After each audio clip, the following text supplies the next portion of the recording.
예수님. 네, 오늘은 성주간 중에서도 성삼일, 중에서도 성금요일입니다. 내일은 오늘 예수님께서 십자가에 못 박히시기 때문에 내일은 이렇게 뭐 복음도 없고 미사도 없고 그러니 이게 묵상도 없겠죠. 오늘 그래도 3시 정도에 예수님께서 돌아가시는 이 시간에 이렇게 뭐 성당이나 가정에서나 할 수 있는 대로 십자가의 길을 이렇게 함께 하시면 좋을 것 같습니다. 예수님께서 돌아가신 것은 복음의 핵심이기 때문에 공관복음과 요한복음 모두 나와 있지만 요한복음에서 특별히 이렇게 그 복음마다 이제 각자 의도가 다르죠. 쓰는 같은 예수님의 죽음과 부활을 이야기하는 거지만 요한복음에서는 특별히 나오는 게 진리에 대한 내용입니다. 그래서 빌라도가 아니 도대체 왜 이렇게 내가 당신 살려줄 수 있는데 그러냐. 예수님께서는 하느님이 너한테 권력 주시지 않았으면 넌 나한테 아무 뭐 그런 손도 댈 수 없어. 근데 너보다 나를 죽음으로 넘기는 이들이 더 죄는 크다라고 하니까 왠지 예수님을 빌라도가 살려주고 싶은 거예요. 그리고 빌라도의 부인인 클라우디아죠. 클라우디아 가문은 로마에서 엄청 권력이 있었던 가문입니다. 그러니까 빌라도가 클라우디아한테 함부로 할 수 없죠. 이상한 꿈을 꿨는데 이제 좀 이렇게 함부로 하지 않았으면 좋겠다라고 했지만 이제 빌라도는 유다인들이 그 성주 주일만 해도 예수님 막 이렇게 맞아들이더니 지금은 우리 잘 살게 해줄 줄 알았는데 너무 약한 모습인 거예요. 그래서 이 다른 분이 오셨으면 좋겠다. 그래서 이분은 좀 아니고 라고 하니까 이제 십자가에 못 박으려고 하는 거죠. 그래서 다른 복음에서는 예수님이 이렇게 매 맞고 순환기에서는 이제 그런 것이 십자가의 길로 곧바로 이렇게 이어집니다. 그러나 요한복음에서는 빌라도가 예수님을 이 정도로 때렸으면 이제 받아야 될 벌은 다 받은 거 아닌가 라고 사람들에게 이야기를 하는데 이 사람들은 이거 봐라 우리 왕인데 왕이라고 그랬으면서 저렇게 약해? 이거 안 되겠구만. 그냥 죽여. 십자가 못 박아라. 저런 메시아는 필요가 없다. 라고 빌라도는 좀 이렇게 이 정도로 고통받았으면 된 거지 뭐 죽을 죄를 졌냐라는 뜻으로 때렸지만 유다인들에게는 그 예수님이 흘리시는 피를 보고 십자가에 못 박아야 되는 것을 확신하는 순간이 되어버린 거죠.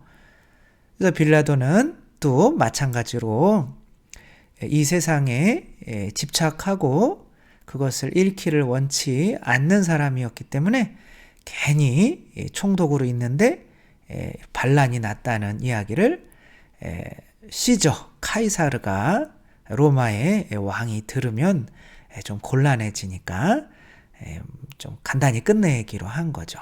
그들에게 예수님을 넘겨준 거죠. 근데 이제 여기에서 요한복음에서 중요한 거는 예수님께서 진리를 증언하러 오셨다라는 게 중요한 거죠. 도대체 진리가 뭐냐? 왜 진리 때문에 죽으려고 하냐? 라고 생각을 하고 좀 물어봤으면 또 예수님이 대답을 해주셨을 텐데 빌라도는 그냥 진리가 무엇이냐? 그러고 그냥 나가버려요. 근데 이제 요한복음은 지금 이제 순환기를 통해서 하느님의 뜻을 따라서 구약 성경에 메시아가 오늘 일독서에 있죠. 순환받는 주님의 종, 우리의 모든 죄를 짊어지시고 십자가에 못 박히심으로써 우리의 죄값을 대신 치러주시는 하느님의 종으로서의, 같은 하느님이신데 그렇게 종으로서 내려온 모습이 성취되기 위해서는 예수님께서 당신의 자유로 이렇게 십자가까지 지셔야 하는 것을 순종하기 위해서 그렇게 돌아가셨다. 이게 진리라고 하는 거죠. 주문모 신부님 아시죠? 주문모 야고보 신부님인데 우리나라가 1777년에 천지남 주어사에서 천지남 성지 있죠. 거기에서 이벽, 권철신 이런 분들이 이제 모여서 강학회라는 거, 서학, 중국에서 책들을, 서학들을 이제 가져와서 연구하다 보니 천주교에 대한 이야기가 많은 거죠. 왜냐하면 중국의 또 문명을 서학, 서쪽 그런 유럽의 문명을 천주교 신부님들이나 선교사 수도회들이 가져왔기 때문에 함께 이렇게 공부하다 보니 이게 너무 이제 그분들이 굉장히 지식층이었거든요. 그러니까 신이 있나 없나, 성리학 뭐 이런 거로 하고 있는데 이 성리학보다 더 이 진리가 명확한 거예요. 그러니까 이제 우리 이 온전한 진리를 믿어야겠다. 그래서 전 세계에 선교사 없이 믿음이 시작된 유일한 나라가 우리 대한민국이죠. 우린 진짜 머리가 전 세계에서 제일 좋아요. 정말 하느님께 대한 온전한 믿음만 있으면 우리나라를 따라올 민족은 없는 것 같아요. 저도 그래도 유학을 나가서 공부해 보니까 그분들이 들으면 기분 나쁘겠지만 너무 답답해요. 진짜. 아무튼 그래서 1977년에 이제 그렇게 해서 오늘은 강론이 길어지겠네요. 죄송하고. 왜 이제 그렇게 가성직자 제도잖아요. 그럼 주교님도 있어야 되고, 그러면은 내가 주교할게, 네가 신부해라. 그럼 신자들도 있어야 되고, 이렇게 한 거예요. 근데 이제 그게 죄가 되는지 몰랐던 거죠. 그리고 그렇게 모르고 한 건 또 죄가 아니에요.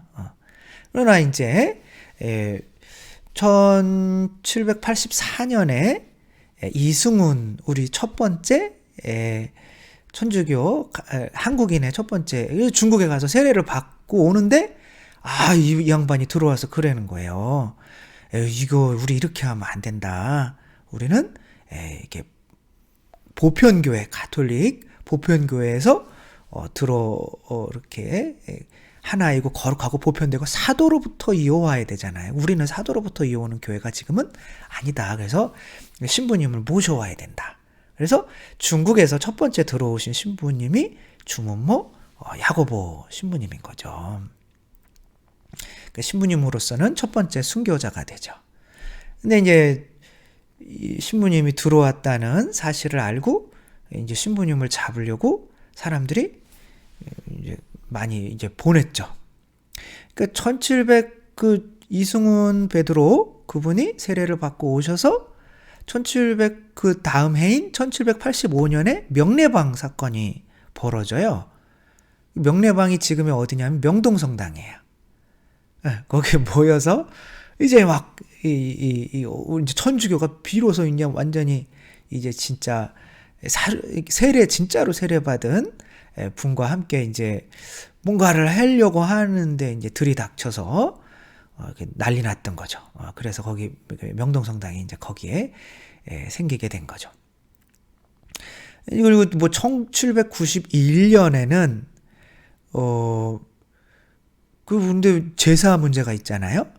근데 중국의 이렇게 주교님이나 이렇게 물어보니까 제사 지내면 안 된다는 거예요. 그래가지고 윤지충, 우리는 진짜 순명의 그런 겁니다. 천주교 신자인데 그럼 제사 지내지 말아야지. 그래서 윤지충, 뭐 권상현 이런 분들이 순교를 당하세요. 그리고 그때부터 본격적인 큰 박해가 시작됩니다. 그때 들어오신 거예요. 그러니까 이거 이제 사제까지 들어왔댄다. 이제 이거 빨리 찾아서 죽여야 된다. 그러니까 이 주은모 신부님은 계속 이동을 할 수밖에 없었던 거죠. 이제 막 포절이 온다. 그러면은 막 개들이 짖을 거 아니에요? 그래서 우리 천주교 신자들은 그래서 저희 신학교에서도 시험 기간만 되면 개를 잡아주는 거예요. 이게 천주교 전통이래요. 저는 개를 못 먹었었는데 신학교에서 안 먹으면 배고파서 시험을 볼 수가 없으니까 배웠죠. 그래서 개는 그런 역할도 하고 또 배고플 때는 또 영양 보충도 하고 우리 천주교, 한국 천주교는 굉장히 큰 그런 또 그런 게 있죠. 근데 이 신부님이 도망갈 시간을 벌기 위해서 이제 거기 또 회장님들이 있잖아요. 지역마다 그 회장님들이 이제 신부님 옷을 입고 내가 신부다. 뭐 어차피 동양인이니까 한국말만 안 하면 되는 거 아니에요? 그래서 세 분이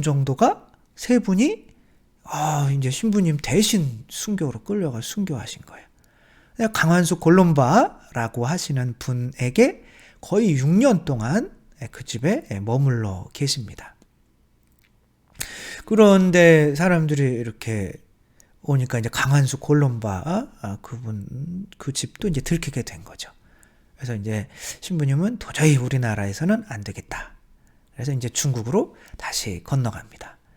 근데 압록강을 건너기 하루 전에 꿈을 꾸셔요. 그러면서 무슨 꿈인지는 잘 모르겠는데 그러면서 이게 내 양떼들은 목자를 위해서 죽어가는데 목자가 양을 버리고 도망갈 수가 있는가, 그런 생각을 합니다. 그래서 다시 돌아오시죠. 그리고 의금부에 출두하셔서 내가 당신들이 찾는 바로 그 주문모 신부다. 그리고 이렇게 순교를 하시는 거죠. 요한복음이 이야기하려고 하는 것은 예수님께서 왜 돌아가십니까? 이 사람들이 이 예수님을 잡으러 왔을 때 뭐라고 물어봐요? 이 나자렛 사람, 이 예수님이 뭐라고 그래요? 누구를 찾느냐? 나자렛 사람 예수요. 여기서 나다. 요한복음은 항상 예수님께서 나다라고 할 때는 그 탈출기에서 당신 이름이 무엇입니까? 라고 물을 때 나다. 영어로 하면 우리나라 말로 하면 좀 힘들어요. M은 있다라는 뜻이고 이 I는 나하고 나는 있다라는 게 하느님 이름이거든요. 나는 지금 있다, 현재예요. 근데 이제 우리나라 말로 번역하면 그냥 나다라고밖에 번역할 수가 없어요. 그러니까 내가 하느님이다라고 얘기하니까 요한복음에서는 사람들이 다 뒤로 자빠집니다. 잡으러 온 사람들이. 근데 그 나다, 아까 처음 봤던 이 그 그림도 제목이 뭐냐면 에체 호모예요. 이게 사람이다. 호모가 뭐예요? 옛날에 첫 번째 사람이 누구였어요? 아담이죠. 아담은 뭐라고 그랬어요? 하느님이 아담아 너 어디 있느냐 부를 때 숨죠. 무서워서. 그게 죄잖아요. 자기 자신을 인정하지 않는 거죠. 하느님 앞에서. 근데 예수님은 끝까지 하느님 앞에서 당신 자신을 인정하시는 거예요. 그래서 예수님께서 돌아가신 이유는 요한복음에 이렇게 나옵니다. 이 자는 하느님의 아들이라고 했으니 우리 율법으로는 죽어서 마땅하다. 이게 요한복음이 말하려고 하는 진리인 거예요. 하느님의 아들인 것을 어떤 사람이 믿으면 반드시 죽어야 하는 것이 우리의 율법입니다. 가 되는 거예요. 요한복음으로서는. 그러니까 예수님께서 내가 하느님의 아들이다 라고 하는 것을 이렇게 끝까지 지키기 위해서 십자가에 못 박혀서 돌아가신 것처럼 하느님의 자녀라는 그런 정체성을 유지하려면 누구나 다 십자가를 져야만 한다는 것이 요한복음의 핵심이고 예수님께서 증언하신 진리인 거예요. 주문모 신부님께서 내가 당신이 찾는 신부다. 그 막시밀리아노 꼴베 신부님이라고 그 아우슈비츠에서 한 명이 도망가면 10명을 굶겨 이제 죽였거든요. 벌로 도망가지 못하게. 그러니까 이제 한 사람이 죽기 싫어하니까 이 신부님께서 이제 이 신부님이 여기 거처했다는 수도회라고 합니다. 이 신부님께서 그럼 내가 대신 저 사람 대신 죽겠소. 아사라고 하는 건 굶어 죽는 거거든요. 그것도 십자가와 마찬가지로 얼마나 고통스럽겠어요. 내가 굶어 죽겠어. 왜? 당신이 뭔데? 이렇게 얘기하니까 나는 가톨릭 사제입니다. 네, 이 정체성을 지키기 위해서는 누구나 다 죽어야 한다는 거예요. 그것이 요한복음이 얘기하고 싶어 하는 겁니다. 그러니까 십자가를 지지 않은 그리스도 하느님의 자녀는 있을 수가 없는 거죠. 왜냐하면 하느님의 자녀는 하느님 본성을 따라 살아야 되는데 하느님 본성이 무엇입니까? 사랑이죠. 부모님이 자녀를 사랑하면 죽지 않을 수 없는 거죠.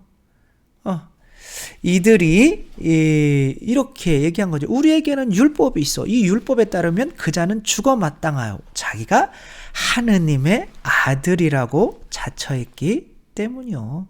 예수님께서는 하느님의 아들임을 자처하셨기 때문에 이렇게 죽을 수밖에 없으셨고 우리 또한 하느님의 자녀들이면 예수 그리스도의 십자가를 따르지 않을 수 없는 거죠. 그래서 오늘 복음 순환기에서는 요한은 그 전에는 유다와 베드로를 대비시켰지만 오늘 순환기에서는 베드로와 예수님을 대비시켜요. 베드로도 나중에는 당신이 예수 그리스도의 제자이고 그래서 이제 순교를 하시지만 여기에서는 대비되는 거죠. 그러니까 예수님께서는 당신 누구요? 나는 하느님의 자녀고 이스라엘의 임금이고 이렇게 얘기하니까 당신 그것 때문에 우리가 죽이려고 하는 거요. 그럼 죽여 라고 하고 있는데 베드로는 어떻게 해요? 당신 그분 제자 아니야? 아니거든요. 내가 분명히 거기 동산에서 있는 거 봤는데 아니거든요. 내가 하늘을 두고 맹세하는데 아니거든요. 그러니까 예수님은 당신의 정체성을 지키기 위해서 죽음으로 가시고 있는 거고 베드로는 살려고 하니까 자기의 정체성을 버릴 수밖에 없는 거죠. 어떤 분이 이렇게 살면 살려고 하면 죽고 죽으려고 하면 살 것이다. 예. 제가 살고 있는 곳이 죽산이거든요. 죽산 성지에 있는 영성관이에요. 죽산. 무슨 뜻인지 아십니까? 예, 죽어야 산다. 그런 뜻은 원래는 아니었고요. 그냥 이렇게 맞춘 거죠. 그래서 많은 순교자분들이 여기에서도 많이 순교를 하셨습니다. 아무튼 우리도 이 세상에서 과연 죽으려고 하면서 십자가를 진 모습으로 살아가고 있는지 뭐 아주 단순한 거죠. 뭐 밖에 나가서 성체 식사할 때 크게 성호를 긋고 12시가 됐으면 사람들이 쳐다보든 말든 삼종 기도를 길게 하고 그런 것도 하나의 죽음인 거죠. 근데 12시에 많은 식당을 가도 분명히 12시인데 삼종 기도까지 하고 식사하는, 물론 성호 긋는 분들도 많지는 않는 것 같더라고요. 그래서 우리는 예수 그리스도 내가 하느님의 자녀임을 증명하기 위해서 매일매일 죽어가는 삶을 살아야 돼요.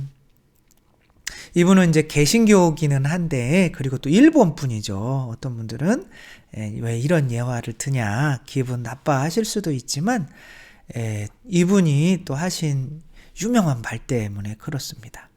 이분은 가가와 도요히코라고 하는 사람입니다. 그러니까 사생아로 태어나서 이제 굶어 죽어가고 있는데 미국 선교사들에 의해서 구해져서 이제 개신교 신학을 공부해서 지금 일본에서는 엄청 유명한 분이죠.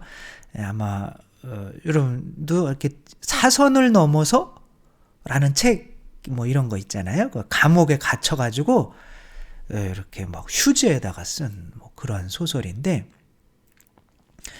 뭐 이 양반이 왜 감옥에 갇혔냐면 전쟁을 반대하는 사람인 거죠. 그래도 그리스도 교인이니까. 그래서 일본이 중국을 침공했잖아요. 중국에 죄송합니다, 저희가 잘못했습니다, 그러니까 감옥에 갇힐 수밖에 없죠. 그런데 이제 감옥을 나와서는 예수 그리스도처럼 살고 싶어서 이제 모든 들어오는 그런 책을 쓰고 뭐 하는 그런 돈 다 이런 가난한 사람들에게 나누어주고, 자기는 한평 텐트 같은 그런 데서 막 물리는 것들 있잖아요. 그런 가운데서 함께 살면서 이들을 도와주고, 돈이 없을 때는 계속 굴뚝 청소나 이런 거를 하면서 이렇게 도움을 많이 줬던 사람이죠. 이 사람에게 어떤 기자가 물었습니다. 가가와 도요히코 씨, 당신의 신조, 모토는 무엇입니까? 저의 모토는 내 자신을 이웃에게 내어주어라. 이것이 모토입니다. 다시 말하면 당신 자신을 주시오. 그리스도는 우리를 위해서 당신 자신을 내어주셨습니다.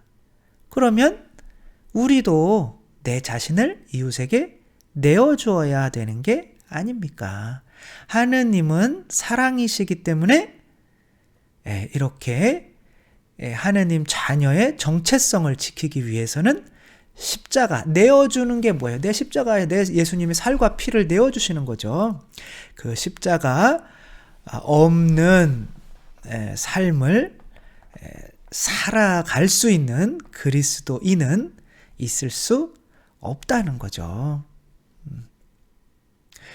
우리도 예수님께서 당신 살과 피를 먹고 마시지 않으면 영원한 생명을 얻을 수 없다고 하셨죠. 예수님께서 우리에게 당신 자신을 내어주시기 위해서는 필연적으로 십자가에 못 박힐 수밖에 없었고, 그것은 당신만 하고 우리는 편히 지내라 라는 뜻이 아니라 우리도 그 길을, 십자가의 길을 똑같이 따라야만 당신과 함께 같은 부활의 영광을 얻을 수 있다는 것을 알려주기 위해서, 그것이 진리니까. 그래서 오셨다는 거. 그래서 우리도 그리스도 안에 있다면 그 목소리를 듣고 그 진리대로 살아갈 수밖에 없는 거죠. 우리는 진정 그리스도인의 정체성을 유지하기 위해서 내 자신을 빵으로 이웃에게 내어주는 삶을 살고 있는지, 혹은 내가 더 많은 것을 가지고 이 세상에서 더 잘 살려고 하는 모습으로 살아가고 있는지, 나는 어떠한 방향으로 가고 있는지 또 생각하며 이번 계기로 우리가 다 알고는 있지만 정말 자기 자신을 이웃을 위해서 빵으로 내어주는 십자가의 삶은 쉽지 않죠. 그러나 그 길만이 그리스도인의 정체성을 유지시켜 줄 수 있다는 거 생각하며 우리가 나중에 하느님 앞에 갔을 때 너 나를 믿었다는 증거 어딨어? 라고 할 때 제 등에 십자가 있잖아요. 저 이거 놓은 적 없거든요. 이웃 위해서 저 항상 십자가에 매일매일 못 박혔습니다. 라고 이야기할 수 있는 우리들 됐으면 좋겠습니다. 네, 감사합니다. 사랑합니다.